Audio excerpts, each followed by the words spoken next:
আসসালামু আলাইকুম সবাইকে। কম্পিউটার ওয়ার্ল্ড এবং ওয়ার্ল্ড আইটি ফাউন্ডেশনের পক্ষ থেকে আপনাদের সবাইকে জানাচ্ছি স্বাগতম। আজকে আমরা দেখব কিভাবে একটি স্পট ফেসকে ক্লিন করা যায়।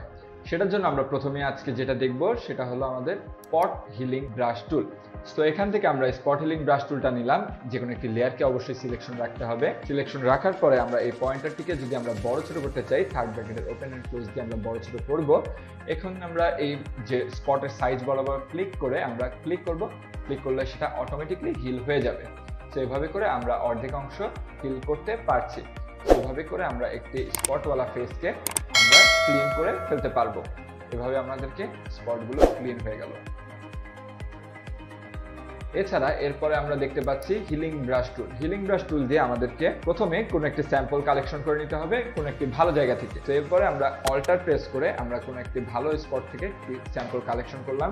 স্যাম্পলকে কালেকশন করার পরে এখানে আমাদেরকে যে স্পট সেটার উপর ক্লিক করলাম, সেটি আমাদেরকে হিল করে দিচ্ছে।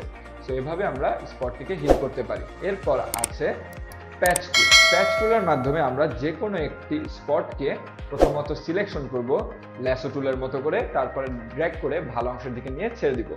এরপরে আমরা যদি এখান থেকে ড্র্যাগ করে নিয়ে যেতে চাই, তো এইভাবে আমরা স্পটগুলোকে হিল করে ফেলতে পারবো।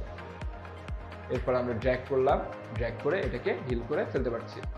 এভাবে আমরা হিল করতে পারলাম। তো এইভাবে আমরা একটি ছবিকে ভালো করার চেষ্টা করছি। তো এরপরে আমরা যদি চেষ্টা করি যে আমরা কোনো একটি জায়গার স্পটকে এক জায়গা থেকে আরেক জায়গায় মুভ করাবো, আমরা যদি চাই যে এক জায়গার স্পট আরেক জায়গায় মুভ করাবো, সেক্ষেত্রে আমাদেরকে এখান থেকে কন্টেন্ট অ্যাওয়ার টুলটি সিলেকশন করতে হবে। সাপোজ এই ঘাড়ে থাকা এই দাগটিকে আমরা যদি এখানে গালের কাছে আনতে চাই, সেক্ষেত্রে এখানে আনলাম, তারপরে ওকে দিলাম। সো এখানকার কন্ট্রোল ডি দিয়ে দিচ্ছি, আমাদের ঘাড়ের স্পটটি সরে যে আমাদের এই গালে বসে গেল। এভাবে আমরা এক জায়গার স্পটকে আরেক জায়গায় ট্রান্সফার করতে পারি।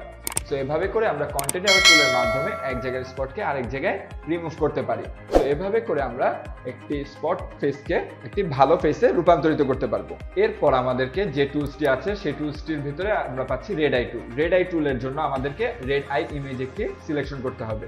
সো আমরা রেড আই টুলটি নিয়ে আমরা এই পরবর্তী ছবিটিতে চলে গেলাম। অনেক সময় ক্যামেরায় ছবি তোলার সময় আমাদের ক্যামেরার প্রতিবিম্বটি আমাদের চোখে প্রতিবিম্ব হিসেবে ছড়িয়ে পড়ে।